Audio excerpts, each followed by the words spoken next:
তাকে অক্ষরটা চেনাতে হবে, না হলে কিন্তু তার যে পড়াশোনা শিখছে গিয়া সেরা যে যে গল্পই পড়ান বা যে কোনো কিছু পড়ান আপনার পরিশ্রমটা কোনো ফল রেজাল্ট জিরো হবে। এরকম অনেকটা দেখা যায়, এই কারণে আমরা বারবার ছাত্রছাত্রীরা ড্রপ আউট হয় এই কারণে, কারণ সমবয়সী তারা অনর্গল পড়তে পারে, আর আমি যখন পড়তে পারি না তখন লজ্জা ইতস্তত হয়, সে স্কুল আসতে আস্তে আস্তে কমিয়ে দেয়, শেষে দিয়ে স্কুল ছেড়ে চলে যায়। কিছু সংখ্যক এরকম আছে দেখবেন।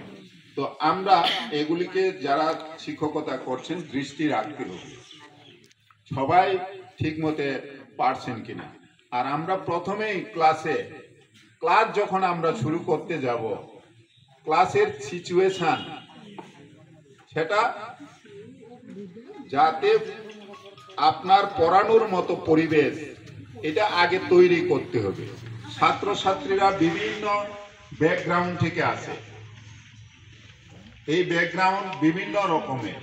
তো হয়তো বা কারুর মা বাবা হয়তো পিটাপিটি হয়েছে, তার মন মানসিকতা ভালো না, তারে তুমি যখন শিক্ষা দিতে যাবে তার পরিবেশ কোন পরিবেশ থেকে আছে, ভালো আসেনি কিনা, এগুলি যাচাই করার পরে আপনি ক্লাসের পরিবেশ শিক্ষার পরিবেশ তৈরি করে তারপরে আপনি ক্লাসে ঢুকবেন। এই কারণে আমরা ক্লাসের আগে পূর্বের অভিজ্ঞতার ভিত্তিতে তাদেরকে দু একটা প্রশ্ন করি, মানে সচেতন করি।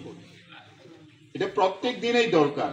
আপনারা সবাই ট্রেনিং প্রাপ্ত, ট্রেনিং এর সময় করেছেন ঠিকই, কিন্তু আমরা যখন কাজ করি তখন সেটা আমরা ব্যবহার করি না। হয়তো আপনাদের মধ্যেও কারুর পারিবারিক সমস্যা থাকতেই পারে, এই কারণে পড়াতে গিয়ে সেরা এটা কিন্তু দেখতে লক্ষ্য রাখতে হবে, এগুলিকে ভুলে গিয়ে আমি সঠিকভাবে যাতে পড়াতে পারি, সঠিকভাবে আমার কাজটা যাতে হয় এটা লক্ষ্য রাখতে হবে। আর বেশি কিছু বলছি না, কারণ